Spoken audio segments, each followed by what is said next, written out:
Hare Krishna. My name is Anuttama Das. I am a member of the governing body commission of ISKCON and also serve as the communications minister. And I've been asked to host this very special session of the GBC SPT broadcast, where we're looking at a whole series of conversations with many different senior devotees about the 7 purposes of ISKCON that Prabhupada had included in his original incorporation documents that actually started the International Society for Krishna Consciousness. I was just reading actually yesterday in the Srila Prabhupada Lilamrita about how that whole event happened. And Prabhupada had made a contact with a local lawyer in the Lower East Side, and he just came to one of the programs one night at 26 2nd Avenue. And Prabhupada asked him, okay, now please, you tell everyone what you want to do. And he stood up and explained that we're incorporating and asked devotees to sign the document. So Prabhupada had worked with him in advance to see what was the statements within that incorporation. And they include the 7 purposes of ISKCON. So today, this is, as I mentioned, a special part of a whole series. And we're very honored to have a special guest speaker, His Holiness Radhanath Swami. I'm speaking to you from Washington, D.C. Maharaj is in the Chicago area.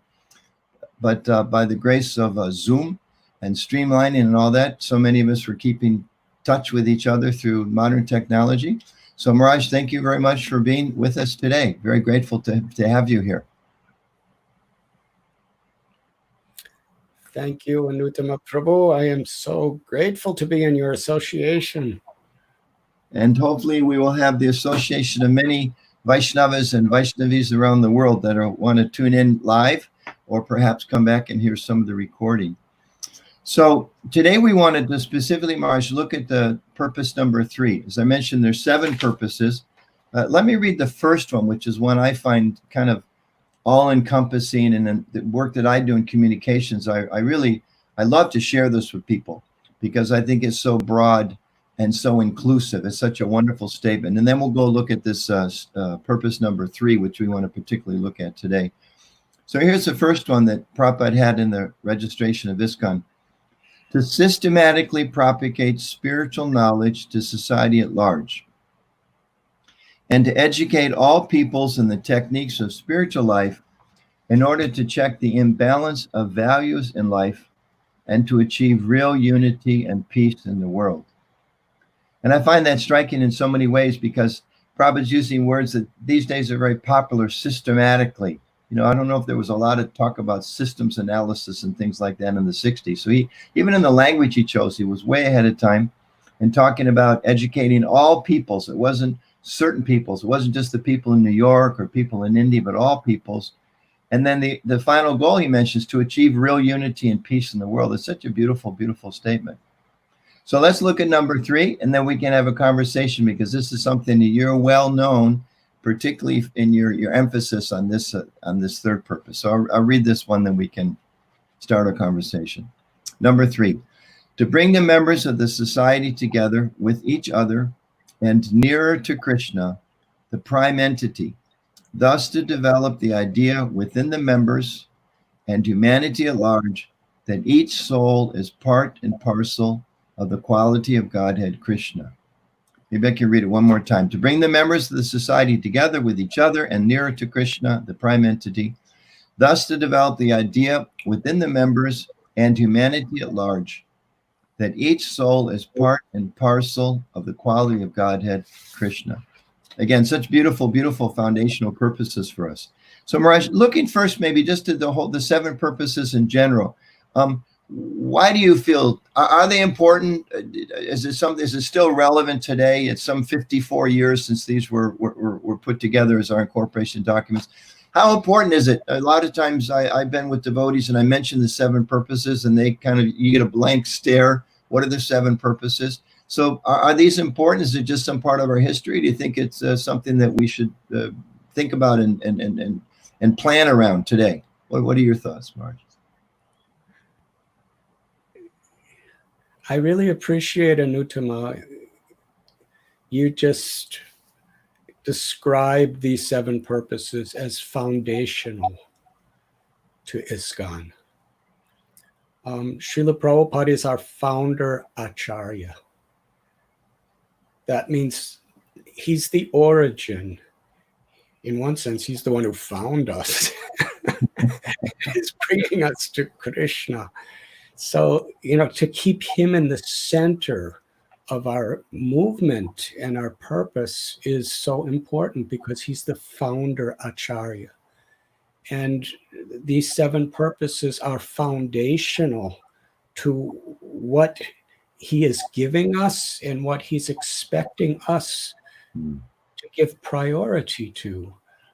In one sense, being foundational principles, whatever plans we make, whatever decisions, whatever actions or words, they should be in harmony with these foundational principles.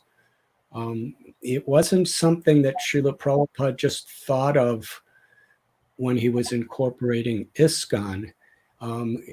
In the League of Devotees, something that he established many, many years before in India, the same essential purposes were there stated.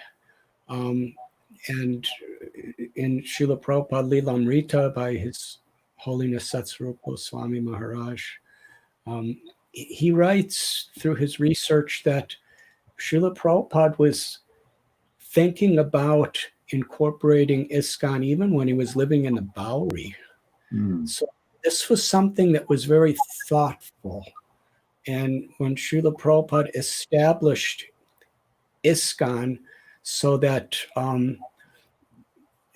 this movement would be sustained and flourish for generations and generations and generations in the future, he gave us these foundational principles, which very much include the essence of the philosophy of Krishna consciousness.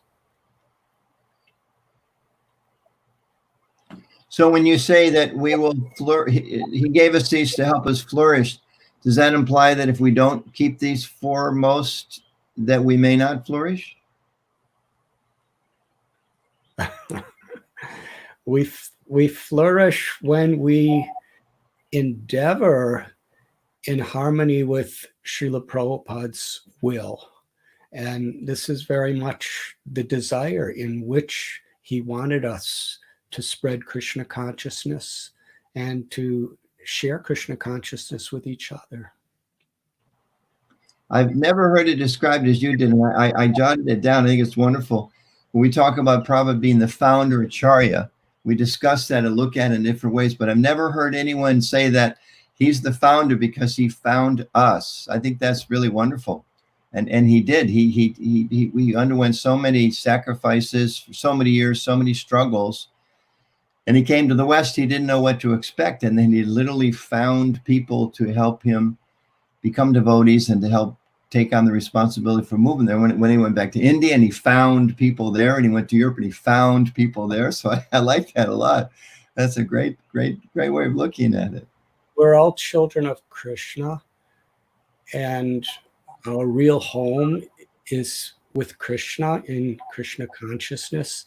And somehow or other in this material world, we're lost. We've lost from Krishna, and we're trying to find the true happiness that we're looking for, but we're just lost in this foreign land. And on behalf of Krishna and our Guru Parampara, Srila Prabhupada came and he found lost souls to bring us back home to Krishna. It makes me think of that very beautiful Christian hymn, Amazing Grace. I was lost, but now I'm found. So, yeah, and Prabhupada's the founder. Yes. and he's asked all of us to find people who are lost in this world on his behalf. So he is the founder, and he found us both. And he's the acharya because he's teaching us by his example and by his words how to come back home to our original natural nature, which is loving devotional service to Krishna. So Maharaj, in your role as a GBC, looking at that for a minute, You oversee a lot of projects. And again, just keeping in mind the whole 7 purposes, and then we'll look at this third one. I mean, is it something you've mentioned it's important for all of us to know these, to understand them, apply them, because it's connecting to our founder? Do you think also in a practical way, is this something that devotees in their roles as community members or temple leaders or temple presidents, is this also something that should remain very much a part of what they're focusing on in their services? In addition to our spiritual connection to Prabhupada, is it some practical guidance there too? Yes. The spirit of these 7 purposes is really encapsulates Srila Prabhupada's message to our society and to the world. Those that are not familiar with the 7 purposes, I'll just briefly touch the first one as I read all of it: to systematically propagate spiritual knowledge, etc., achieve real unity and peace. The second one, abbreviating, to propagate a consciousness of Krishna. Third purpose, which we'll get to in just a moment, to bring all the members of society together and nearer to Krishna. Oh, they're putting it on the screen. Wonderful. At least that was the third one. The fourth one is to teach and encourage the Sankirtan movement, congregational chanting. The fifth is to erect for the members and society at large a holy place of transcendental pastimes. I know I'm interviewing Ambarish on Tuesday to talk about that one, erecting transcendental holy places. The sixth, to teach a more bring the members together, which is it's actually in 3 and 6. 3 says to bring the members of society together and nearer to Krishna. 6 says bring the members together for the purpose of teaching a more simple way of life, more natural way of life. And then 7, with the view towards achieving all of these aforementioned purposes, to publish and distribute periodicals. So Srila Prabhupada really did condense a lot. And as you said, that the foundational ideas and vision and principles, particularly principles for all of us. So then important for leaders, ordinary devotees, new people, everyone really, your feelings should be aware of these and have them be pivotal, foundational for all of us as well then. Yes, the spirit of what Srila Prabhupada has given us in these 7 purposes is really integrated in everything we do. Trying to be followers in Krishna consciousness and trying to spread Krishna consciousness. Wonderful. Well, let's turn to number 3, which is the one we've particularly been asked to take a look at. And I'll read this one in full one more time because it's the focus of our conversation, and it's going to be popped up on the screen again in a minute. To bring the members of the society together with each other and nearer to Krishna, the prime entity, thus developing the idea within the members and humanity at large that each soul is part and parcel of the quality of Godhead, Krishna. So, Maharaj, just some thoughts from you. What catches your attention about this? Let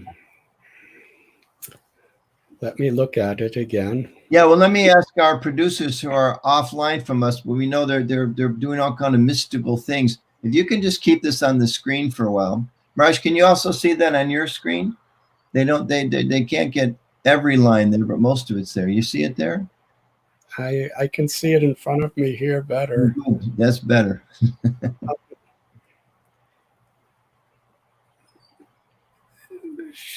The Srila Prabhupada, as His Holiness Bhakti Charu Swami Maharaj, who we are all mourning the loss of his physical association, but we're very much taking shelter of the spirit of his love and devotion to Srila Prabhupada and compassion upon all of us. He was personally there with Srila Prabhupada at the time of Srila Prabhupada's, last months in this world, and saw and heard Srila Prabhupada's concern that we show our love for him by how we cooperate. And cooperate to spread this mission, throughout the world. And that cooperation is very much what's being defined here in this purpose, that to bring the members of the society together with each other and nearer to Krishna. So that's really such an important foundational principle for the idea of the International Society for Krishna Consciousness. In one sense, it's a definition. International, and we're a society, and we're coming together nearer to each other on the basis of helping each other to become nearer to Krishna. In other words, being the servant of the servant of the servant is what it's really saying. We're all rising above our differences. It may be differences of race or nationality or sex or previous religious convictions. We're coming together despite our different, natural ways of thinking. We're coming together for a higher principle, and that's to bring each other nearer to Krishna. And simultaneously, when we come closer together, we become nearer to Krishna. In helping our brothers and sisters within ISKCON to be nearer to Krishna, we become nearer to Krishna. Now, in order to do that, we have to rise above our false egos, which are always separating us from everybody else and trying to prove myself to be something greater and trying to prove that I have priorities over others. That's the nature of the false ego. But to come together as a society to bring each other nearer to Krishna is really at the very heart of what our movement is, wherein my relationship with all the devotees is to serve, to bring people closer to Krishna. Srila Prabhupada gave that example of when you throw a stone in a pond, if each stone goes to the same place in the pond, all the circles that emanate from that stone will be in harmony. But if you throw different stones in different places, all the circles will collide. So similarly, there needs to be a common center. And Srila Prabhupada's not just saying, put Krishna in the center, but he's giving a practical way of how to do that, to help bring each other closer to Krishna, because Krishna is in the center. By helping each other to be Krishna conscious, that's actually the practical way we put Krishna in the center. And then Srila Prabhupada, in this third purpose, he describes it's not only for our movement, but it's for all of humanity. In other words, if we see this purpose chronologically, first we have a society where Krishna is in the center, and we actually learn to relish serving one another to put Krishna in the center. And then we expand to all humanity to give the same principle. And the very basis of this whole idea is the conclusion of this purpose, that we know that every living being is part and parcel of Krishna. We are not these bodies. We are not the designations of these bodies. We're eternal souls. And what's the nature of the soul? Aham Brahmasmi. We're not just eternal spiritual beings, but we're Jivera Swarupoi Krishnera Nityadas. The truest, deepest nature of the living entity is that we're part of Krishna. We're eternal servants of Krishna. We all have the quality of Krishna, like a sun ray is of the same quality as the sun planet. And to understand this, aham bija pratapita, we're all the children of the same God.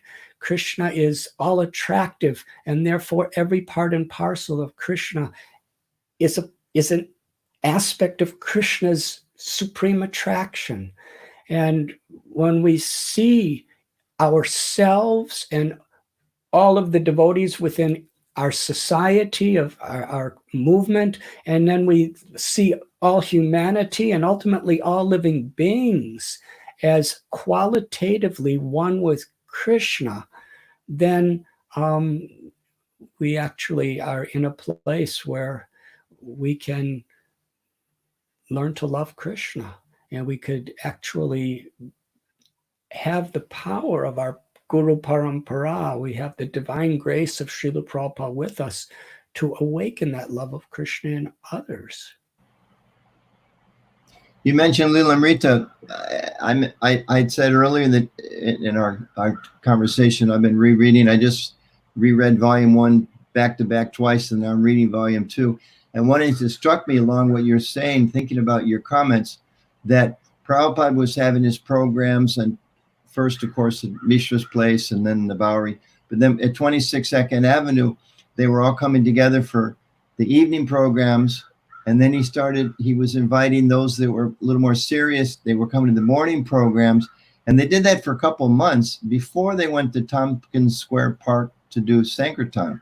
And he led the party out. So just, I'm thinking that what you're saying, that Prabhupada was emphasizing by how he cultivated his little community of followers to go deeper in their own Krishna consciousness, in the cultivation of their relationship with each other. And then when that was a little strong, then they were able to actually go out. And sometimes we do have a tendency to think it's all about going out, which is important. I mean, number 7, distributing to achieve the aforementioned purposes, to publish literature, etc. That's essential. Number 2, propagate a consciousness of Krishna, to propagate. Number 1, to propagate. But I like what you said, that really we can do that best and perhaps only when we cultivate that spirit of Krishna consciousness among ourselves. And sometimes we forget that. Sometimes that becomes minimized. Well, just the words Prabhupada used, the International Society for Krishna Consciousness. And a society where everyone is in service to one another to put Krishna in the center and be conscious of Krishna for pleasing Krishna. That's so much important. And when we read Sri Chaitanya Charitamrita, Sri Chaitanya Mahaprabhu, he had kirtan at Srivasangam with the devotees first, and then he brought the kirtan out to the public. And that's exactly what you described, how Srila Prabhupada established our movement.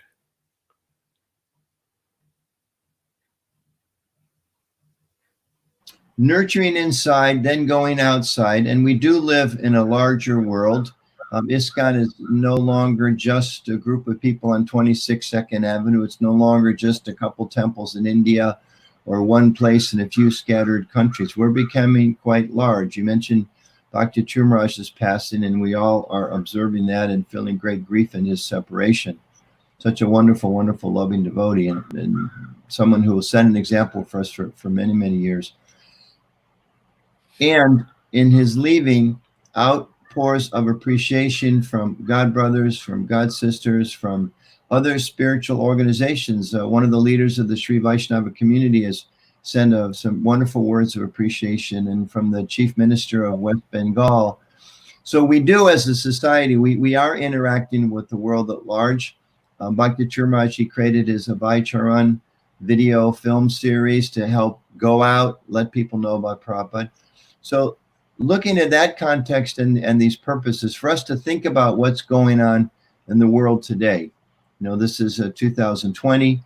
There's a lot of strife. I mean, there always is. It's the material world, but it seems particularly difficult in many ways right now. And, you and I are both here in the United States right now. There's more discussion, debate, tensions around racial strife than there has been for quite some time. At least it's come to the surface. It was there underneath, but it's very much come to the surface. There's, some ways people say the stock market is doing great, but there's more people out of work, and the whole financial situation is very shaky. We haven't talked about in a few weeks, really, in terms of what's on the headlines, but the environmental crisis has kind of been pushed aside by COVID-19. But I mean, there's big problems that are there. And I think a lot of intellectual people, a lot of people who are engaged in the world, and particularly a lot of young people, they might hear us speak in and talk about, bring everybody together and learn to love Krishna. And people might think of this kind of sounds like escapism, or it sounds like, you people who want to be at some kind of transcendent level, but we've got real problems here today, and we need to fix those. And you people seem to be pretty irrelevant to what's really happening in our lives. How would you respond to someone like that? In addition to your loving and compassionate way, what would you say to someone? Well, first of all, we were speaking about foundational. And if we go back to 1922, there was a foundational event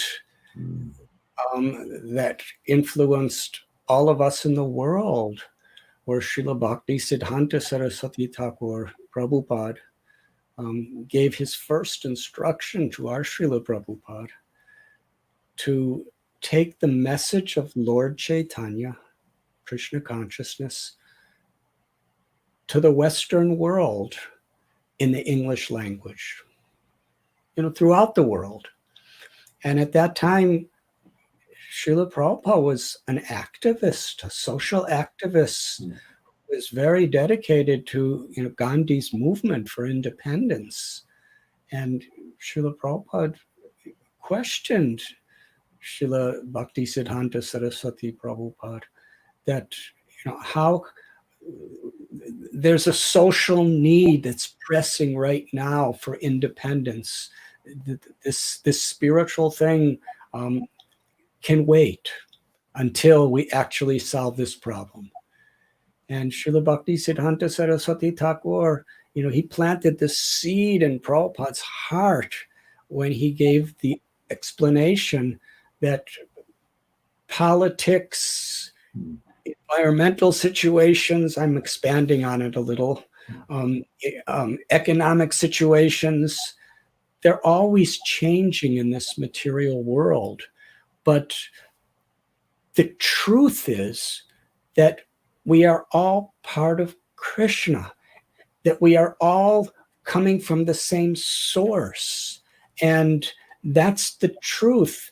And without solving that problem, all other problems we try to solve are superficial and unsustainable.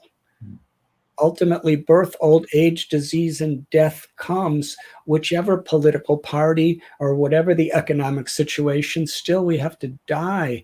What is the solution to the real problems of life? That's to awaken our true potential, that we're eternal souls, part of Krishna, to love Krishna, and to be an instrument of Krishna's compassion in whatever we do in this world. So, that's a foundational principle of our movement. And today, if people challenge in this way, we can cite, because God is one, that the people who were the most influential in going against racism and going against persecutions were people who did it with the foundation of love for God. In India, Mahatma Gandhi, he was a very religious man in his own way, and he based his teachings on his understanding of Bhagavad Gita. Nelson Mandela, he was a very devout Christian. Martin Luther King was a reverend. He was a devout Christian. And even Malcolm X, he was a devout Muslim. So all of these personalities, we find they had a spiritual foundation. And the deeper our spiritual foundation is, the more empowered and sustainable will be the solutions that we help to bring to the world. And Krishna consciousness is going to the very innermost depth of a connection to God.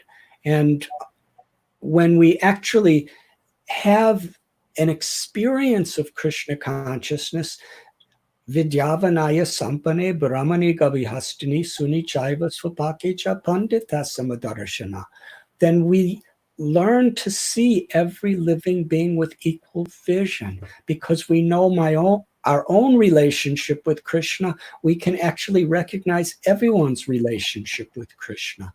And then the solutions we're endeavoring to make in this world are based on truth and compassion, and they will be sustainable, and they will be truly encompassing physical, emotional, and spiritual. Explore that a little bit more, Maharaj. When you say that our solutions will be, what did you say, spiritual? Last three words is spirit. Did you say moral? I think spiritual, emotional, practical, something to that effect. Because I think that's a big issue. I'd like to explore that with you, because here Prabhupada is talking about bringing the members together. He's emphasizing on bringing them together with Krishna at the center. And you're also, if I'm understanding you correctly, talking about how we need to do that in some kind of practical ways in the world as well. I think that's what you were saying. So can you explain that a little bit more? I'll try, Anuttama Prabhu. Srila Prabhupada was an activist. Srila Prabhupada was a social activist. In fact, Sri Chaitanya Mahaprabhu was such a social activist. His nonviolent revolution was the prototype that Gandhi tried to and after him, Martin Luther King, who gives credit to Gandhi, and Gandhi was there following Mahaprabhu's footsteps. And Nelson Mandela after that. They were all followers of Gandhi, Martin Luther King. And essentially that came from Lord Chaitanya Mahaprabhu. He brought out to the world a social revolution. It wasn't that he was just concerned with himself. He was concerned with society. And he was concerned with people suffering. Paraduka Duki. And Srila Prabhupada, in that spirit of Sri Chaitanya Mahaprabhu, was endeavoring, according to his capacity, to take Krishna consciousness to every town and every village throughout the world, not considering what one's external identities may be, because he saw everyone as a spirit soul with the potential to be Satchidananda, full of knowledge and full of bliss. So Srila Prabhupada was a social activist. Lord Chaitanya Mahaprabhu was a social activist. And the Krishna consciousness movement really is a movement of social activism. And Srila Prabhupada, in this first purpose that you cited, is to teach values. Let me go back. To check the imbalance of values of life and achieve the unity and peace in the world. This is social activism. There's an imbalance of values, and we have to check that by giving, the positive alternative of values based on truth, values based on what everybody is ultimately looking for, happiness. And that will bring peace and unity to the world.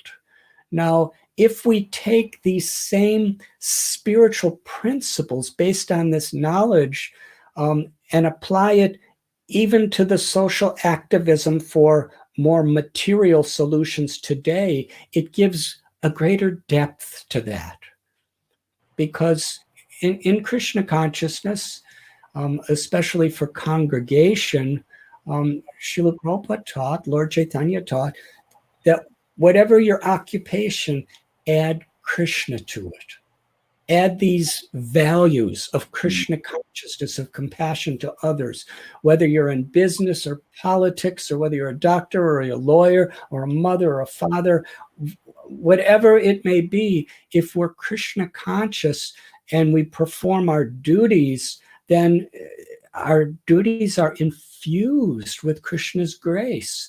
So even if people are engaged in social activism because of certain external injustices, if we're infused with Krishna consciousness, we can make such a greater difference. And actually, through whatever channel our particular occupation or efforts may be, we're bringing the beauty, the grace, the sweetness, and the love of Krishna into that. Raj, when we were speaking the other day, I mentioned that in my work in communications ministry, sometimes I've been to animal rights conferences. We used to, in Washington, D.C., had booths there regularly telling people about what we're doing. We had the Higher Taste Cookbook. Jamuna's book was, won so much awards when it was first published. We have the world's largest free food distribution program, vegetarian food, so many things. We really made an impact there. And then also going sometimes to pro-life conferences, of course, which is based on respect for the soul and conception, coming into the womb at the time of conception, protecting unborn children, sometimes going to environmental events. And oftentimes I would see that there would be, among their many, many options of sessions to attend and seminars, there always was one or two about how to deal with activist burnout. The animal rights people getting burnt out, and people trying to make political changes are getting burnt out. And I think in part what you've just said is that if those people that are so motivated by these different, heartfelt desires to make the world better for human beings, for the planet, for animals, whatever, if they have a spiritual foundation, going back to that point of foundation, that will actually empower them so when we speak to the activists, to be able to say to them, okay, you're an activist, great, make the world better, but please put a spiritual foundation there. It's going to strengthen you. It's going to help you make the ultimate, the solution, in the sense of helping people attain a spiritual solution. But also, it's going to empower and inspire and give you strength to do what you are doing to try to make the world a better place in that way. So that's kind of like the message for those people that think that you're saying we should share. The Bhagavad Gita. It was spoken to a social activist, Arjuna. Interesting. Arjuna was out fighting this war to protect people from an imbalance of values. Duryodhana was envious, and he was greedy, and he was polluting the world with his mentality. And this whole battle was a battle of social activism. Arjuna, he was inclined to leave the battlefield and go to a cave to just practice his own Krishna consciousness. He didn't want to get involved in all these social complexities. Yeah. Krishna actually spoke the Bhagavad Gita to Arjuna so that he will be a social activist according to his occupation as a Kshatriya, or a military person. He was meant to fight to reestablish, these values within the society at large. Yes, Bhagavad Gita was very much spoken to Arjuna as a foundational principle for social activism. Duryodhana was doing the same type of fighting as Arjuna, But Arjuna and Yudhisthira, they were doing it, they were performing these duties with the knowledge of their true identity in relationship with God. They were doing it with compassion, whereas Duryodhana was doing it in an exploitative, egoistic way. So similarly, if social activists are actually lovers of God and seeing everyone in truth with equal vision, what a difference that will make. Otherwise, what we see throughout the world is oftentimes when the oppressed get power over the aggressors, then they become aggressors, because the disease essentially is the false ego. I think that's a big motivation for people that take up a serious spiritual practice, is when they have that realization, what you've just said very succinctly, that too often the people that are out of power or are being oppressed or exploited in some way, when they come on top, so to speak, they just turn around and do the same thing to other people, which is really pathetic.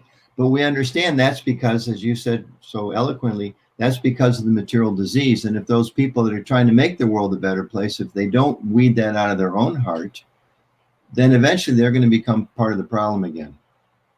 Unavoidable. Without the awakening of the truth of our true identity and relationship with God and each other, then whatever solutions we make to the problems of the world are still superficial. And you were talking about people getting burned out. And in your question, you gave the answer. When a house has a strong foundation, then even when storms come, the house stands. But with a weak foundation, when a storm comes, then the house crumbles. So this house, in a sense, is our values. And the storms are temptations and fears and the propensity for ego, arrogance. All these are storms: lust and envy and anger and greed and arrogance and illusion. These are storms that will come to everyone. And in order to preserve our values, our integrity through those storms, we need a strong spiritual foundation. Marge, there's a couple questions coming up on chats about this term you're using, social activism. One or two devotees have said, what do you mean by that? And then a great comment by Allegra Prabhu saying it seems that you're redefining or reclaiming social activism beyond the contemporary popular concept, which is in bringing it to a more deeply spiritually rooted sense of ethics and morality and advocacy. Keeps moving on my screen here. For change. So it's cultural, it's social, it's political, but in addition to that, it's spiritual. So is that something you think is important? And is that maybe one of the messages of our movement, that social activism as currently defined is maybe that was Srila Bhaktisiddhanta Saraswati Thakur's message to Prabhupada. It's okay, but unless we broaden that definition, it's simply insufficient. Thank you, Allegra. I'm so happy to be with you after a long time. Srila Prabhupada, with great thought and attention, and through years of contemplation, compassion, and prayers, he named our movement the International Society for Krishna Consciousness. And the words social and society are coming from the same place, where we're interacting with one another. Our movement is a society where social activism, the idea of preaching, the idea of outreach is social activism. And as I tried to explain, if we infuse that principle into, other forms of social activism, then it gives something there very meaningful and something so connected to truth, because it's based on true compassion. Mm-hmm. So we have a message to carry and to share with those people who are inspired and making sacrifices to try to help address political inequality, economic inequality, racism, all these different issues that are there, by adding this foundational aspect of a spiritual foundation, which is wonderful. What about it? Let's look at... As you said, Utama Prabhu, forgive me. No, go ahead. You were talking about your connection with animal rights and other such social activist movements. And Yamuna Devi's cookbook, she took the platform of animal rights or vegetarianism to the foundation, the basis of that was Krishna consciousness, compassion to the soul within that animal, to see that animal as our brothers and sisters. How much of a deeper understanding there is in the social activism of vegetarianism when we actually connect it to our spiritual relationship with all living beings. And this is the depth and substance of the values of what Bhagavad Gita and our acharyas are giving us to share to the world, with the world. One comment that came in, looking at this kind of dichotomy you're pointing out of spiritually surcharged social activism and other types of social activism. You said often the people on the bottom get to the top and exploit again, and many times, as it was commented, there's a win-lose kind of a concept. It's not so much we have to do this to uplift everybody, but it becomes my party over your party, or my gender over your gender, or my race or my nation or my religion. Whereas, as you're mentioning in the very beginning, that Prabhupada's third purpose to bring everyone together with the idea that everyone is connected to Krishna. So there's not a sense of winning and losing. It really is based on this principle of servant to all. But we just got about maybe 15 minutes left. I want to get to one related point that I think is very important to hear from your thoughts on this. We kind of talked about the importance of the purposes, the importance of this particular purpose for devotees, and the message that we have for the world. Please add spiritual concept, spiritual foundation to really make a difference. What about amongst our own community? Sometimes devotees will feel, based on some of what you said before, our mission is to give the spiritual knowledge. There's other people who are taking care of the animals or taking care of the environment or dealing with political issues, and that's not us. We're just supposed to go out and give people Krishna consciousness, invite them to the temple, help them chant, help them learn how to offer their food, put deities in their house, and then go find more people. So there seems to be a bit of a differences of opinion on that. And sometimes I know, people even criticize those of us that kind of engage people outside of the ISKCON society. Or I've heard people sometimes will criticize some of the work that you've done. Sometimes people criticize, say, the Food for Life, Hare Krishna food relief midday meals program in India. We're feeding 1.2 million children a day, transcendental prasadam. Sometimes people say, well, that's not really what we're supposed to do, etc. You've heard some of these remarks. How do you, is there a way to balance that? Is there some truth in both of those? Is one wrong, one's right? Is it just different people inspired by different things? How do we, as Prabhupada said, bring everyone together with those types of differences of opinion, sometimes strongly held within ISKCON? How do you balance that with bringing us all together? You gave the example of prasad distribution. And of course, the prasad distribution program was begun by Srila Prabhupada himself, where he was inviting people to in Mayapur and Vrindavan, and even in every center of giving. There's hunger. Srila Prabhupada, that famous story of when he saw little children fighting with dogs to get some scraps of garbage because they were so hungry. And Prabhupada was compassionate that no, our temples should feed people, but feed people prasad. So, in one sense, it's social activism. People were coming for food, but they were getting prasad, and they were associating with devotees. So there was a spiritual intent of compassion to not just fill their bellies, but to fill their hearts and their souls with Krishna's grace. That was the intention of the devotees.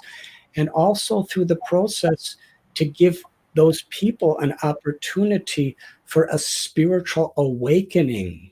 While whether they understand it directly or not, they're getting spiritually awakened, through the process of this apparent social activity of feeding the hungry. So, of course, this idea of yukta vairagya, using the things of this world in Krishna consciousness in the service of Krishna, needs to be very carefully understood and applied. And there are differences of opinion, as you explained. But my understanding is that, for people who were brahmacharis, sannyasis, living in the temples, in the ashrams, their purpose was very, very directly and specifically to purely give Krishna consciousness through book distribution, through Harinam Sankirtan, through lectures, and through beautiful temple programs and so forth. But in congregation, congregation was in the Western world was not so developed during Srila Prabhupada's time, but in his books, he gave such a beautiful explanation of how grihastas, congregational people who are living within the society and very much responsible in their interactions with the society, how they can infuse those very activities with Krishna consciousness. Srila Prabhupada, famous statement, he wanted Krishna conscious lawyers and Krishna conscious judges. Now, obviously, if you're a Krishna conscious judge, you're not just going to be preaching Bhagavad Gita on the stand, but that's the basis of how you make your decisions. Bhakti Vinod Thakur was a Krishna conscious judge. He was infused with Krishna consciousness, and he was a social activist. He interacted by following the protocols of the courts, but he was doing it with such a deep, compassionate, Krishna conscious perspective. And how great is Bhakti Vinod Thakur? Of course, he was writing literatures, and he was spreading the Namhata, and he was the father of Srila Bhakti Siddhanta Saraswati Thakur Prabhupada, such a great acharya. But occupationally, he was a judge, living with the rules and interacting as a judge, but infusing it with Krishna consciousness. So I believe our congregation, when becoming actually Krishna conscious, can spread love of God, to spread our movement, Lord Chaitanya's message, Srila Prabhupada's message, through the medium of their occupations and their interactions with society. Raj, I remember as a new bhakta, I went to India in 1976, and I was assigned the service that I was told, this is direct service for Srila Prabhupada. I said, okay, great. So this is exciting. What is it? So they told me in the morning after Mangal Arati, you have to go to the roof of the Lotus building, first building there in Mayapur. And as the sun's coming up, you have to hold out your hand. And when you can see your hand, when there's enough light to see your hand, you have to run all around all of the floors, all the way down the building, and turn off all the lights in all the hallways, because Prabhupada doesn't want us to waste any energy. And I remember reading about how Prabhupada on morning walks occasionally would, at least on one occasion, maybe many, would kind of walking on the sidewalk and notice that there was water dripping from some neighbor's faucet. He would walk over to the house and turn off the water. And he didn't stop while he was there and knock on the door and say, please chant Hare Krishna, or tell the devotees come back later and give them prasadam. That would have been nice too. But I think what I'm hearing you say is that every single thing we do as a person, devotees in any ashram, but it manifests in a unique way as grahastas especially, our whole life should be infused with Krishna consciousness. It's not that we get up, we chant our japa in the morning and we do some puja, or we go to the temple, and then the rest of the day is kind of like wasted until we come back at night. But that everything we do during the day, people should think about this person in the office. They're a little different. You know, they don't get angry as much. They seem more respectful. They seem more concerned about their fellow worker. And for people that, well, why is it? And how is it you people seem a little bit different? And I know, like, as parents, if someone's a grahasta, most grahastas going to have kids. Kids means there's schools. Some of us, there's devotee schools. Some of us don't have that. But it's a natural thing for parents to be involved in their school and for them to bring some Krishna values into that kind of discussion about what are they studying, how are they playing, how are they teaching the students. So just as an example, and I think just trying to reflect what I'm hearing from you, that in every aspect of our life, if we're a businessman, we should use those values you quoted from the first purpose. Those values we should be different the way we do business from other people. Of course, we still have to follow the laws that everybody does and all of that, and pay taxes the same way. But that there should be a different quality. Just like Arjuna, you mentioned there was a different quality the way he fought. There was certainly a different quality the way Maharaj Yudhishthira ruled. There was a different quality the way Bhaktivinoda Thakur was a judge. And we should all be thinking like that. Not that there's a separation. I go to temple, on Sunday, and the rest of the week, what can I do? I'm a grahasta and I've got to deal with the world. No. The rest of the week, whatever I learned on Sunday should be applying to really make an impact through my using the term you highlighted and enlightened us so much on. How can I be a social activist at work? How do I make my social environment a little more spiritually elevated? And how do I inject just a little bit of Krishna consciousness? And not even, sometimes there's the opportunity directly to do that, but sometimes just by the values, by the fact that we live, that we're peaceful, that we're tolerant, that we're respectful, that those things can make a difference. And you've really taught that to so many of your followers. I know I visit this example, Bhaktivinoda Hospital. I go at least once a year when I'm in India. And, some people may say, well, this is kind of a mundane thing as a hospital, but even from that perspective, it's a hospital. But you walk in, the first thing you see is Srila Prabhupada's Murti. The first thing you hear is Srila Prabhupada's Kirtan. And when you go, if you're in one of the rooms, then Lord Jagannath is brought around. And if you eat, everything's offered to the deity. So from those that want to have a sense that everything needs to be directly spiritualized, it is. And for those that are saying we need to be social activists and help people on this plane, we are. Because we're taking care of the body, take care of their mind and their soul. So I personally a big fan of a lot of what you've done and what your disciples and people that are appreciating this type of insights have done. So thank you very much for that. Marsh, we just got a little bit of time left. I'm curious if you might want to share in this general context of community, maybe some of the most important lessons you feel we should all imbibe. You've talked about us bringing together Prabhupada's purpose, bringing the members together, creating community. Well, what would you think some of the key ways of being successful in that are, or maybe some things we should avoid? And just we'll wrap it up in just a couple of minutes here. I know it's a big topic, but just a few little more tidbits of some sutras for us. Srila Prabhupada, he told us that he personally shed buckets and buckets of blood to bring each and every person to Krishna consciousness. So each devotee within our movement is Srila Prabhupada's child, and all of us, in whatever roles we may play within our society, we're all entrusted to take care of each other.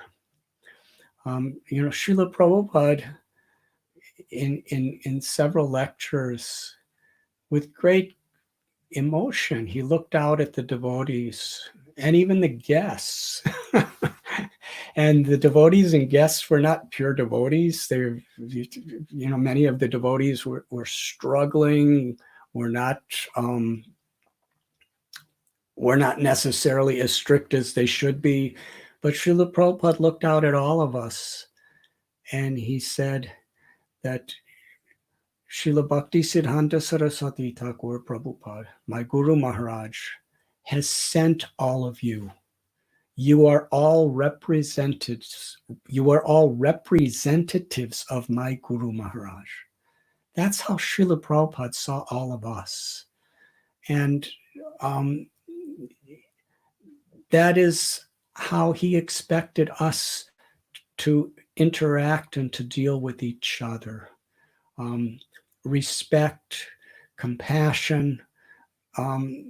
If sometimes devotees are doing very well in Krishna consciousness, sometimes devotees are struggling in Krishna consciousness, sometimes devotees go astray, but still Prabhupada shed buckets and buckets of blood for each of these devotees, and how we should really strive to do whatever is within our power to inspire, to protect, to care for the devotees. And this, I believe Srila Prabhupada was not just talking about the people in the room at that time, but he was talking about all generations within his movement. Maharaj, I just got a direct message from God, who for us is the director of the program, at least for now, manifesting divine power, sending us messages, and they can make time expand and they can make time shrink. So I'm wondering if you have the time, I didn't ask you this ahead of time, if you might be able to go a few minutes longer. There's a couple other questions maybe we can discuss. Do you have some flexibility in your schedule?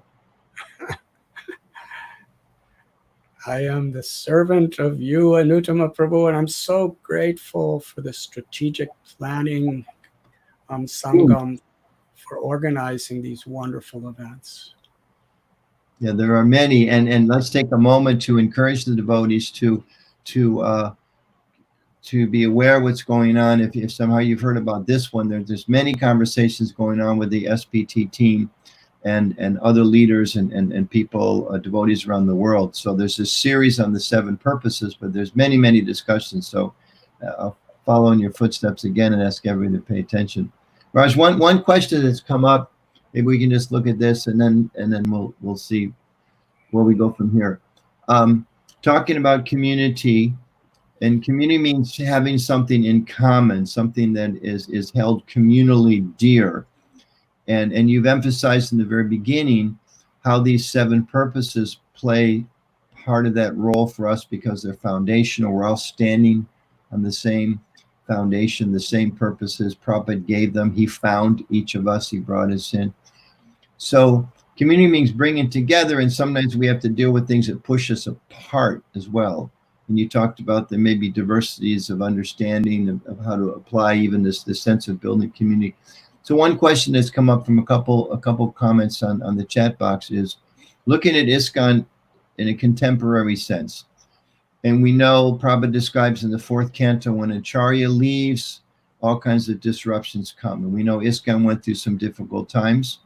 Not a surprise, but by Krishna's grace and Prabhupada's grace, we're still a strong movement. We're growing in so many ways. Now we have expanded all over the world. And we're also seen, as we mentioned earlier, very saddened by the departure of Bhakti True Maharaj, Tamal Krishna Maharaj before him, Bhakti Tirtha Maharaj before him, Govinda Maharaj, Bhakti Stupa Maharaj, many Prabhupada's direct disciples that have now left our physical presence. Which means that, the need for and maybe the pressures against staying together may be stronger in the future.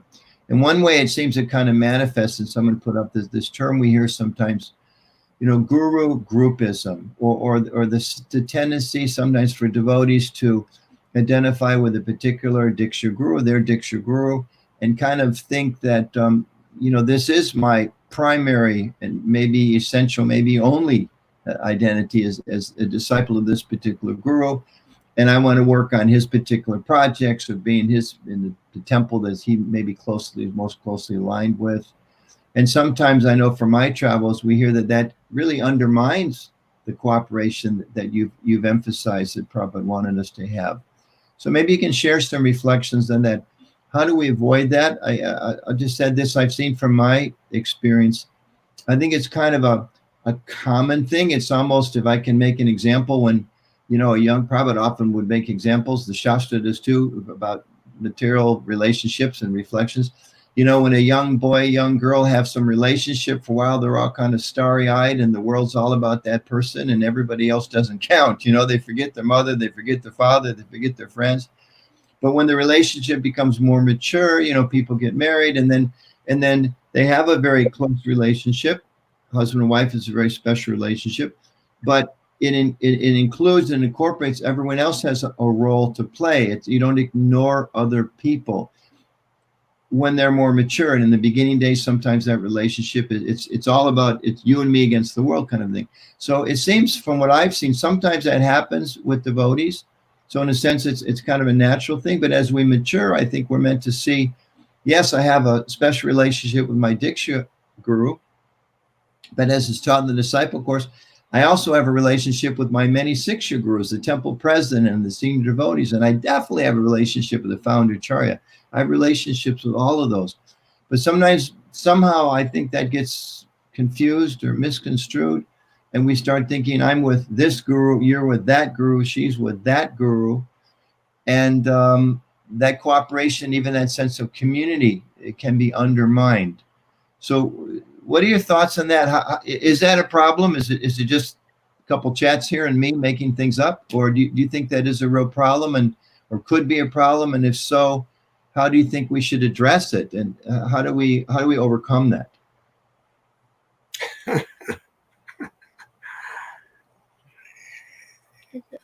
Anutama Prabhu, you are expert at answering your own questions while you're asking the question. I apologize for that. This is one, if you could perhaps tell, I feel pretty strongly about the concerns that this may bring up. I'll add to your answer. Please. Shed light at my little superficial attempt at planting some seeds and give us a broader explanation. What does it mean to please the spiritual master or the guru? It means to serve the will, the desire. And Srila Prabhupada, all of his disciples, we're all here for one purpose, to assist Srila Prabhupada in his mission. And I remember, and I often cite this because it had a deep impact in my heart. I was in Vrindavan in November of 1971. And Srila Prabhupada was just with a few people. I happened to be there. And he was asked, are you the guru of the whole world?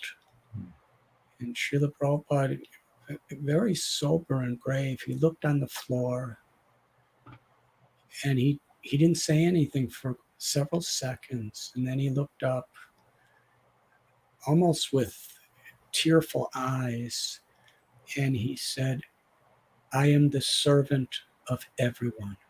That's all. That was Srila Prabhupada's mood. And how he gave us all Krishna consciousness, as we were saying before, as our founder. He found us. He picked us up from the gutters of material illusions and brought us back to Krishna.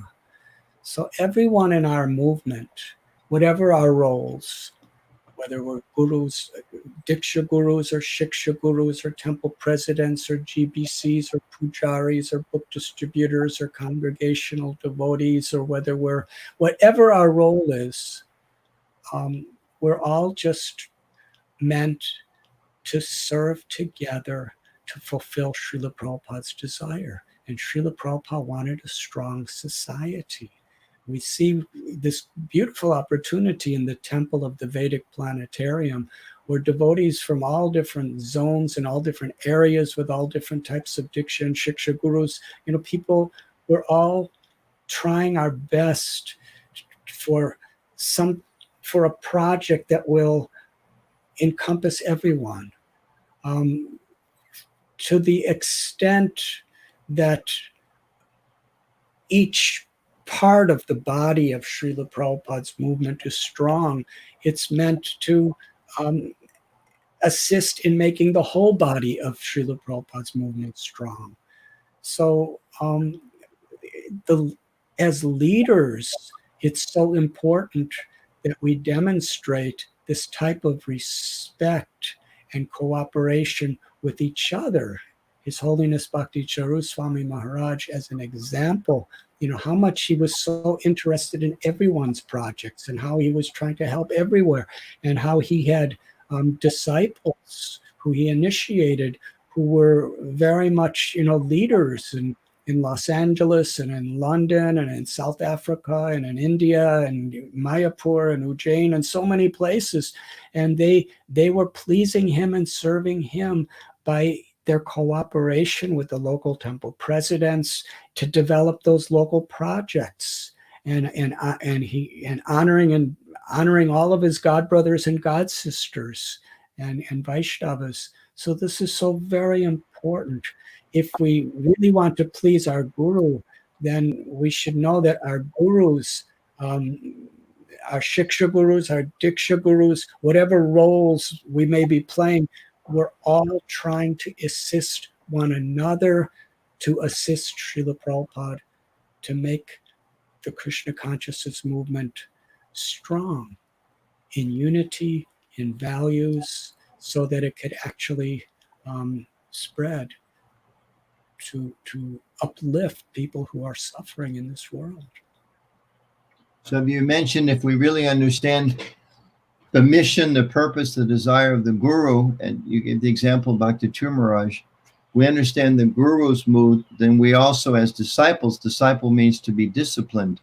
So if we understand this broad vision, inspiration, desire of the guru to see everything working cooperatively together to please Krishna, then as disciples, we need to enter into that same mood as well. We may think, well, I'm a good disciple because I'm so intent on serving my guru, don't think about anything else. But if I'm understanding you correctly, if I'm serving my guru, I have to be thinking about and serving everything else within ISKCON and the world, as you talked about earlier. Yes. Really is what I tried to say is what you just said. Thank you very much. I'm just like the moon reflecting your sunlight. Thank you, Maharaj. It really was a pleasure to speak with you. And we had a lot of devotees listening. I'm sure there'll be more.